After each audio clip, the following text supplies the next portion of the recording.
associate. Oh, it's a problem if you're not a devotee.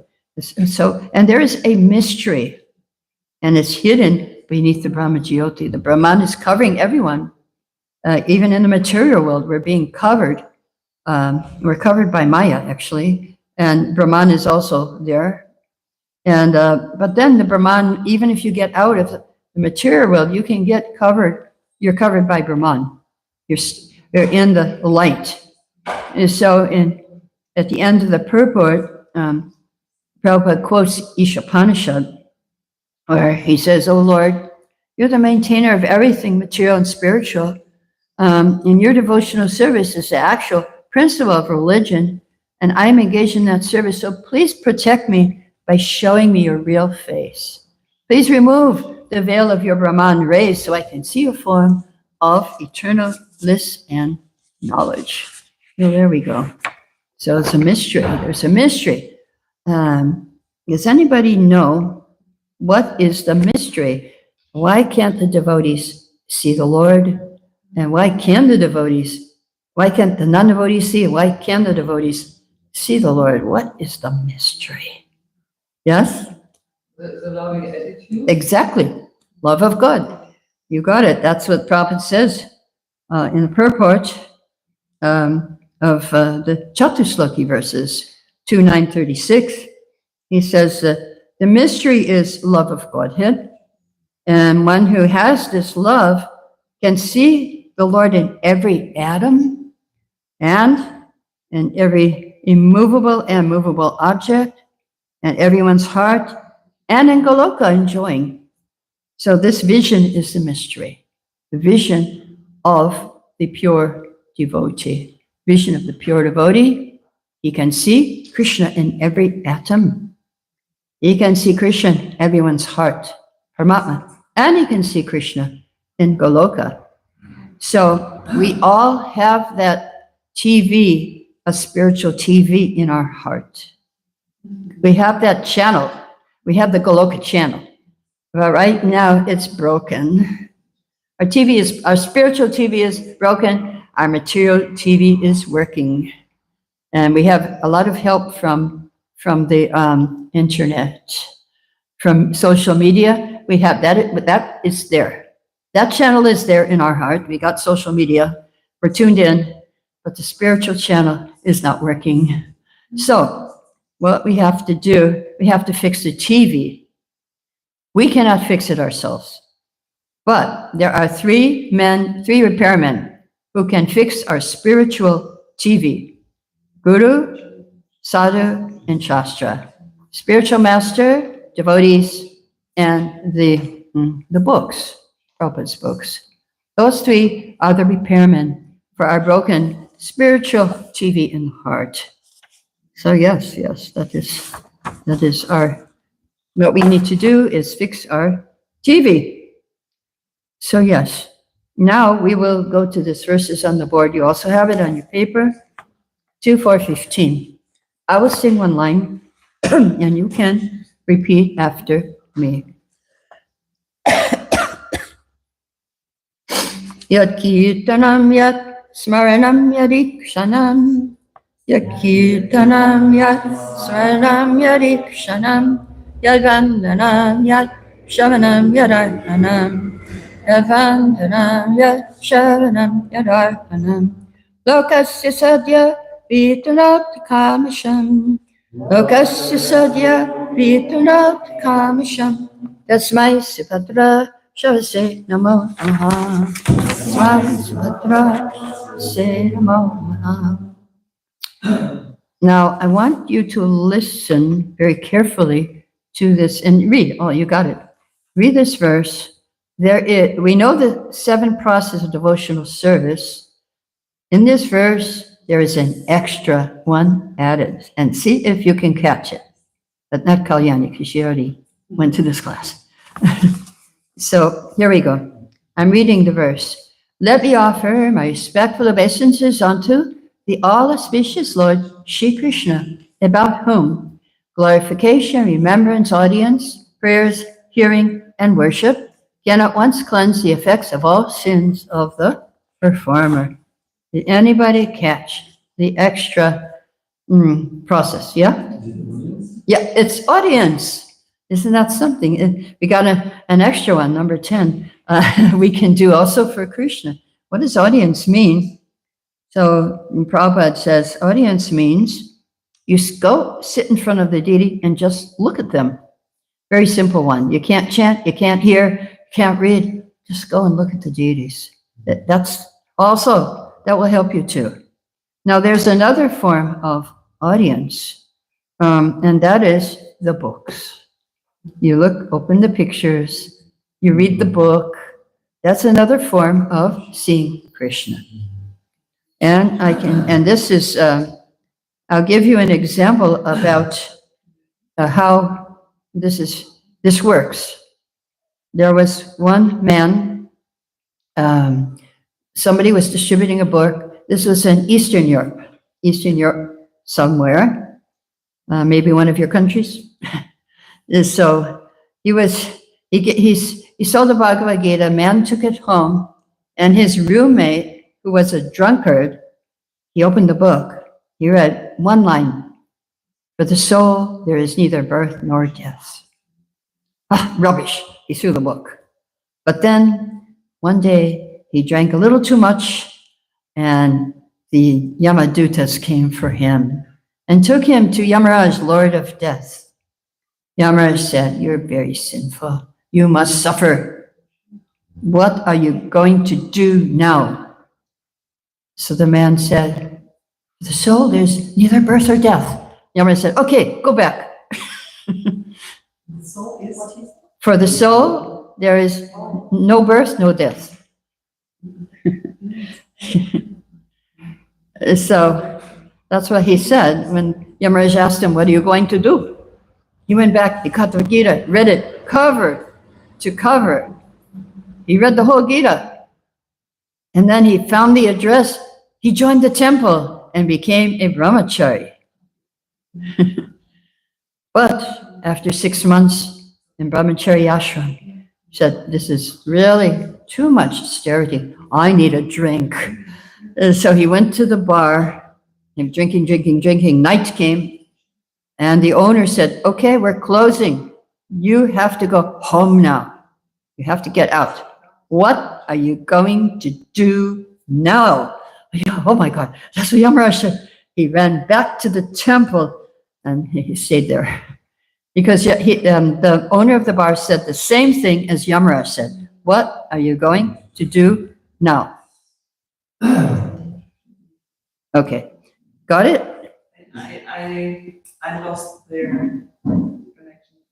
You lost the connection. So when he was in front of Yamaraj, Yamaraj said, "What are you going to do now?"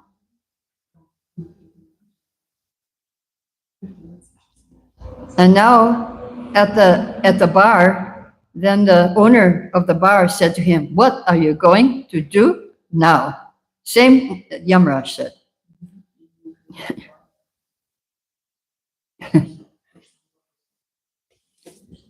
So he got so afraid. Oh my God. Oh no, back to the temple. Okay.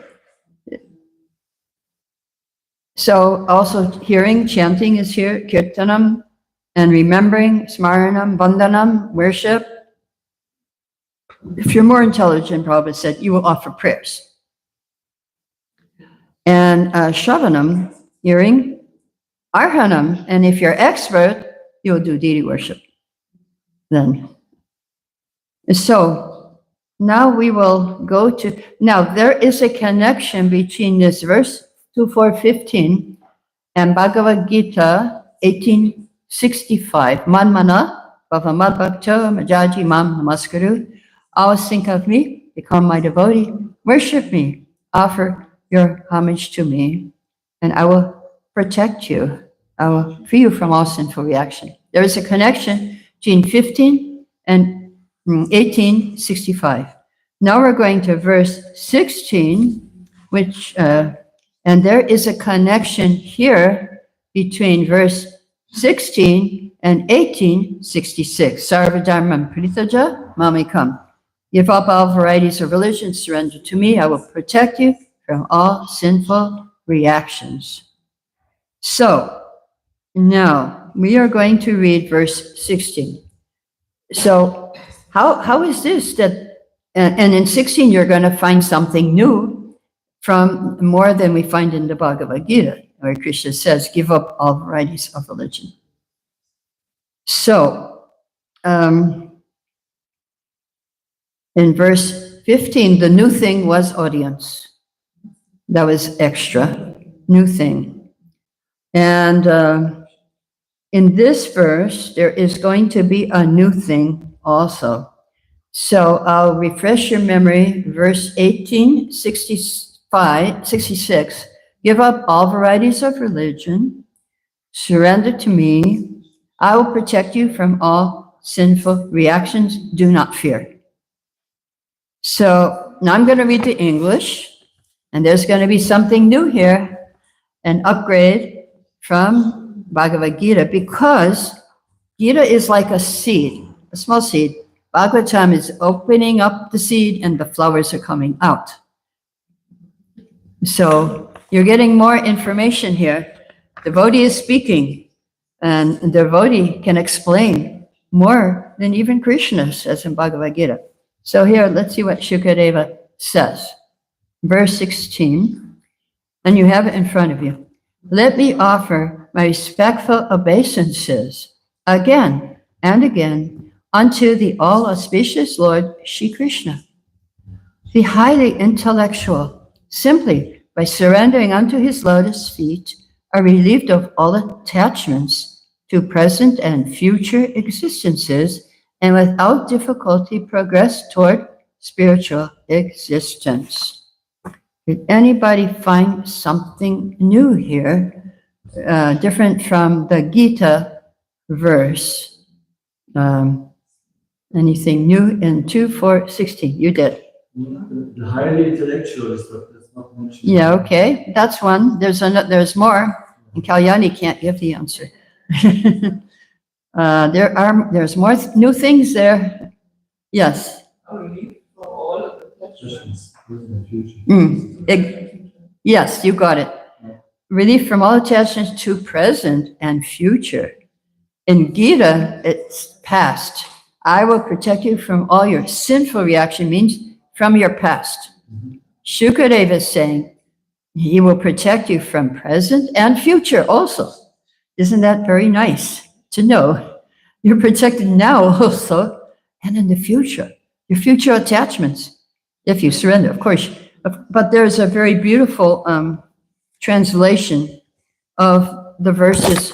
1864 is quoted in the purport. 1864 to 66, the verses are quoted in this purport of 2:4:16, and Prabhupada gives a very wonderful translation of those verses, a new translation. My dear Arjuna, you are very dear to me, and therefore only for your good I will disclose the most secret part of my instructions. It is simply this: become a pure devotee of mine and give yourself unto me only, and I promise you the full spiritual existence by which you may gain the eternal right of transcendental loving service unto me. Just give up all the ways of religiosity and exclusively surrender unto me, and believe I will protect you from your sinful acts, and I shall deliver you. Do not worry anymore. So, yes, instead of, and do not worry anymore. So instead of, he does mention surrender, but he says, give yourself to me. Now, who will say that to you? Your lover, your beloved, your husband, your wife. Give yourself to me. So isn't that a sweet way, sweet translation of that verse? Instead of, okay, surrender. No, give yourself to me. Give yourself to me. And so isn't that, Krishna is calling us, give yourself to me. Except, so Srila Prabhupada in one lecture said, when we wake up in the morning, we have so many problems. We think, oh, I got to do this, I do that. Oh. our head is full. But we only have one problem, Prabhupada says. We only got one problem. When you wake up in the morning, what is that one problem? How to accept Krishna. That's your problem. We have to accept Krishna during our day. Whatever happens, we have to accept Krishna. So, yes, and how do we accept Krishna? By chanting Hare Krishna. Chanting Hare Krishna. And that means, what does that mean? Chanting Hare Krishna. Prabhupada, many, many times in his lectures, he would say, you must cry and chant Hare Krishna, thinking, please accept me, Krishna. Please accept me. Please accept me. That's how we should chant Hare Krishna. Then, in another lecture, Prabhupada says, when we do chant very, very nicely and attentively, Krishna comes. And Krishna says, please accept me. So, yes, if we chant nicely, Krishna will come. Yay, he came. Jai Radha Madhan Mohan. Yes, we were calling him attentively. And so he came. He will come. And he will say, please accept me. We have to accept Krishna. And now we are doing one of the processes of devotional service, just looking at him, and Srimati Radharani Gonitai. So we are doing devotional service just by looking at Krishna, Radha and Krishna, how beautifully they're dressed. The very auspicious day. The Sukadeva is hoping that if he uses his intelligence to surrender, he'll understand how to speak Bhagavatam. I mean, Bhagavatam's huge. And he's going to have to speak the whole thing. And so he's praying again and again, offering obeisances to Krishna with his intelligence. So Vichakshana means highly intellectual. So we have to use our intelligence to surrender. Instruments, spiritual instruments have intelligence. It's not like it turn off your intelligence and don't think anymore. You have to think, how can I make it nicer for Krishna? One time I saw the head pujari in Mayapur temple in India, and it was the month where they give water to Tulsi, very, very hot month. And you water Tulsi constantly, drop, drop. There's a drop, drop. Water is coming through an opening, a pot. They make a hole in a pot full of water, small hole, and then the water keeps dripping the whole day onto the Tulsi. So I saw him, and he was carving some sandalwood. He was cutting it. And I said, what are you doing? He says, oh, I'm going to put this sandalwood into the water. So then when Tulsi gets the water, it'll be with sandalwood. So he was thinking how to do it better. That's intelligence in devotional service. That is intelligence. So we can think, okay, we got our service. How can I do it better for Krishna? So now we will go to verse 17.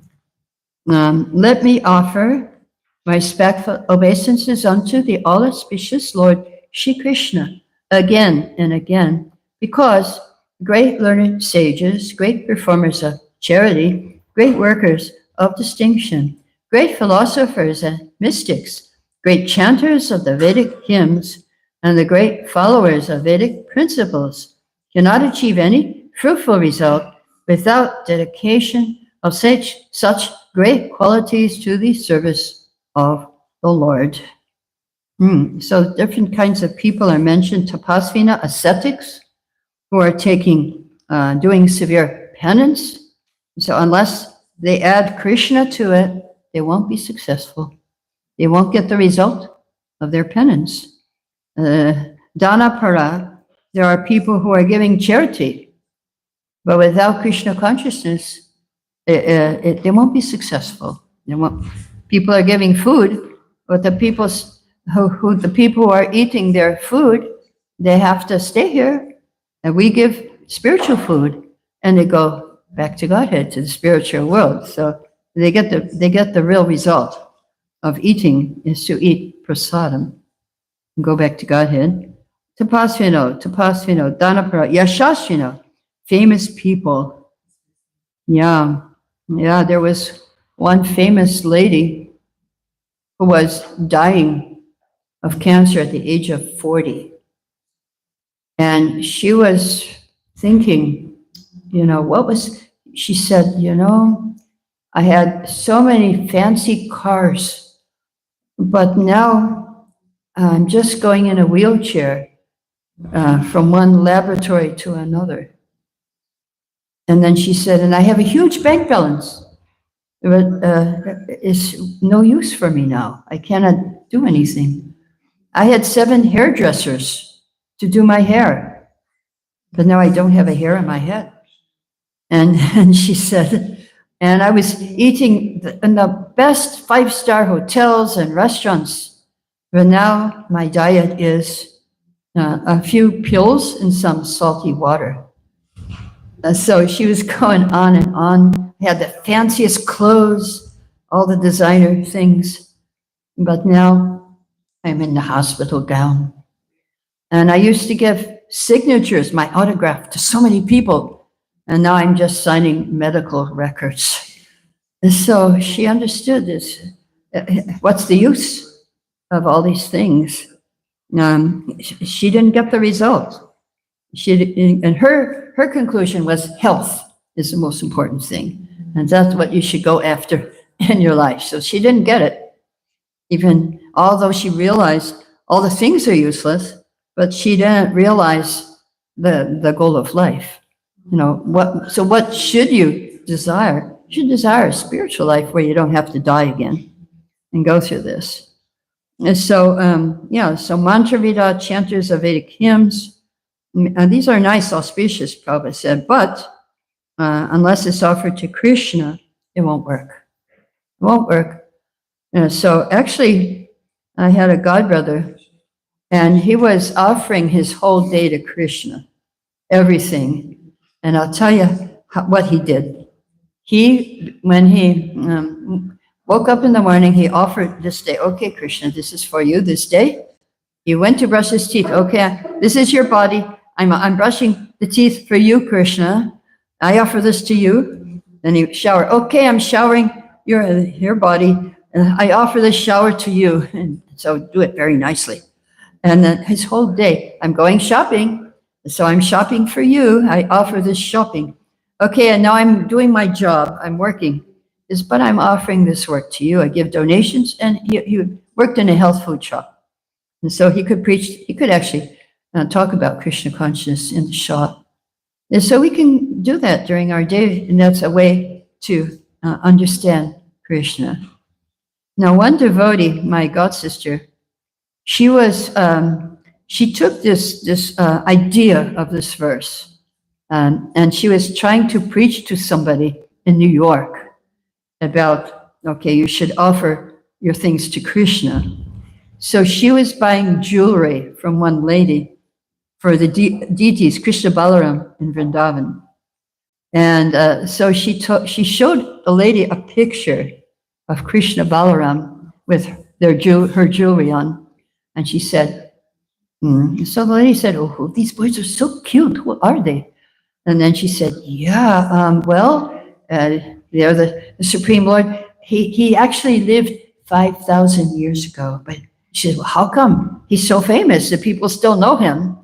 And so then my friend said, he killed all the mafia in his town. So she understood, because it's New York City, and there's lots of mafia. Mafia means I don't know if you understand that word. Mafia means the bad people, the criminals who steal, who murder, who do everything to people. And so that's how she explained it. So she had a way to preach to anybody. And that lady even donated some jewelry. Oh, they're so cute. Cute boys. So then, so we have to take up knowledge from these verses. It will help us to preach. And we will also increase our faith. So how to increase your faith? Sometimes we see there is a gap between what we know theoretically and what we realize, what we experience. And so how do we bridge that gap? We have theoretical knowledge, and we have also realized, Vigyan, Gyan and Vigyan. Vigyan is realized knowledge that we understand, oh yeah, now I can see Krishna is reciprocating with me. He is the Supreme Lord, yes. So actually His Holiness Sachinandan Swami tells us how we can bridge that gap. 3 things that we can do to bridge the gap between the theoretical knowledge in our head and the realized knowledge in our heart, our faith, how we increase our faith. So first thing, Maharaj says, we have to improve our practice. So I gave you some ideas. Try to make your service better. Try to improve your chanting. Try to improve your reading. Meditate on what you read. Also try to apply what you read in your life. Krishna says in Gita, first instruction, Arjuna, you just have to tolerate. Everything comes and everything goes. It's like winter and summer seasons. And so you can practice one day to tolerate. Of course, you're probably tolerating every day, but sometimes you may not be able to tolerate. So good to practice one day or 1 month or 1 week. Just trying to apply Bhagavatam, Bhagavad Gita to your life. So improve your practice. That's the first thing. Second thing, pray for bhakti with taste. Sometimes, we push the switch. Hare Krishna, Hare Krishna, Krishna Krishna. And then, okay, 16, finish. Off. Push off the switch. So we may chant like machines sometimes. Yeah, it was so funny. There was a seminar, a japa seminar, how not to chant japa, how not to chant. So there was one person who was going, Hare Krishna, Krishna Krishna, Hare Hare. No, he was chanting Gayatri also. He was chanting his Gayatri, which is silent. And then he fell asleep. And someone woke him up and he went, Hare Krishna, Krishna Krishna. So instead of Gayatri, he was chanting his japa. So yeah, we have to be attentive when we chant. And so we have bhakti with taste, bhakti without taste. So we need to pray for bhakti with taste. We want to experience, we want to relish. I asked one, I think it's Radha Govinda. Yeah, I asked His Holiness Radha Govinda Maharaj how to study Bhagavatam. And he told me, I don't study, I relish. I love, I relish. Relish means to enjoy. I enjoy Bhagavatam. I enjoy hearing Bhagavatam. Relish. And then I asked another Maharaj, these are Bhagavatam speakers, Indians. And the other one, what's his name? Mahavishnu Swami. He's no longer with us. He was an old devotee. Old in age. And I asked how to study Bhagavatam. And he actually gave me a verse from 12th canto, last chapter, 13th chapter. I think it's verse 13. Anyway, it says, you chant and you think about it, and then you apply it. 3 things. The verse tells you what to do, how to study Bhagavatam. You chant it, you think about it, and then you apply it to your life. So yes, these are the lessons we learn today, how to be a servant, how to be an instrument. And also, we will continue on Saturday, these verses. Tomorrow, Devaki will give class, and then Saturday, I will give class again, and we will finish these prayers of Sukadeva. So if you have any questions at this point, you can ask on today's verses. Yes. Hare Krishna, thank you very much for this super, super nature. How to bridge the gap is for me most difficult and important point, that I'm not the body, that I'm a soul. For me, I can. That you're not the body. Yes. And you know what? Since you asked me that question, there's a third thing which I forgot to tell you about, and this could help you answer your question too. And the third thing you can do is take a risk for Krishna. Take a risk. Take a risk, and that will really give you realization, and it will increase your faith. When you see, this service might be beyond me, but let me try anyway. Let me just try. Let me try and do it. So how to realize you're not this body, how you are spiritual. Yes. So I think one thing that happens when you are very sick, then you're thinking you are the body. But that's the time to realize you're not the body. That is the time when you have to see, okay, what can I do? What can my soul do that my body can't do? What can I do? I know I had a near-death experience where they gave me overdose of anesthesia, and I was conscious. I had the consciousness of an atom. I lost all memory of who I was, or even the concept of having an identity. It was gone. Subtle, gross body, no connection. And then I saw, it was all dark, and I was awake in the dark, and that was it. I didn't know who I was, what I was, animal, person, nothing. And then in that dark place, I saw the holy name in multicolor coming across like a screensaver in multicolors in English. So I started chanting. But how could I chant? No subtle, no gross body. Started chanting. And as soon as I started chanting, I said, okay, I'm Narayani Dasi. Okay.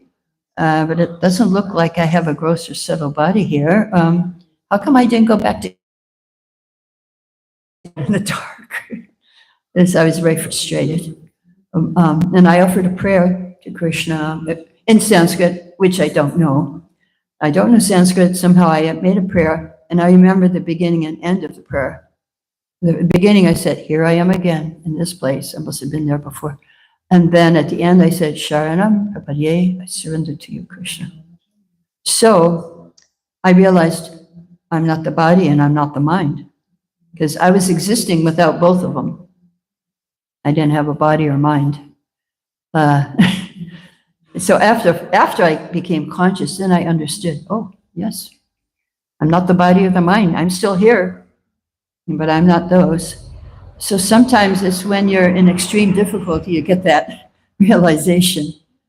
And I finally came back. It took 4 hours. It was supposed to be a half an hour thing, biopsy or something. It took 4 hours. And when I woke up, I couldn't see. I could only hear. That was the only sense I had. And the doctors were saying, I said to the doctors, what happened? They said, nothing, it's normal. And I had the oxygen, I had the heart thing. I said, I wouldn't let them go. So I just wanted to know. They said, yeah, well, we get to give you a little extra anesthesia, like 3 times. Even 1 time I can't take, So they said, and you were gasping for breath. They told me. So anyway, then I had that realization. Okay, I am something else. The soul can chant, even if the body and mind aren't there. The soul can chant. So if you're very, very sick, you can't chant. Okay, I tell people who ask me, what can I do when I can't chant? I say, you put on Prabhupada chanting and you go along with it mentally. You also chant along with Prabhupada. If you're too sick, if you're like really sick, okay, and you can't speak, you can't chant, then I tell them, okay. And there's a very nice book you can read about your attitude of a person, of a devotee who is sick. And it was written by 2 devotees who had a lot of chronic illnesses, Pranada and Archana City. And you can get a free copy somehow online. And let's see what the name of it is. What is the name of it? When Illness Takes Hold. When Illness Takes Hold. That's the name of the book. They have, and I can send you a soft copy if I have your WhatsApp address. All right, I can give it to you and you can share it if you want. Yeah, I have online link. I have a link to the book. So then you can share it with the devotees if they want. You can share the link. That's a very wonderful book, and it answers that question, how you can understand you're not the body, because they have this experience of years and years being sick. It's not like you're sick, you get over it, you do your service. No, years. It's a whole different world. And people don't understand you. They think you're normal, and they treat you normal, but you're not normal. You're sick, You can't do anything. So I think that would be helpful to read. So I will share the link with you. I think I have your WhatsApp. Yeah, okay. All right, I'll share it with you, and you can share it. Okay, any other questions, comments for today's verses? Okay. Jai, glories to Prabhupada. So now if you're coming back on Saturday, you can keep the paper and come back. If you're not coming back, then you can give the papers back to me. Jai. Prabhupada Jai. Jai. Shri Prabhupada ki Jai.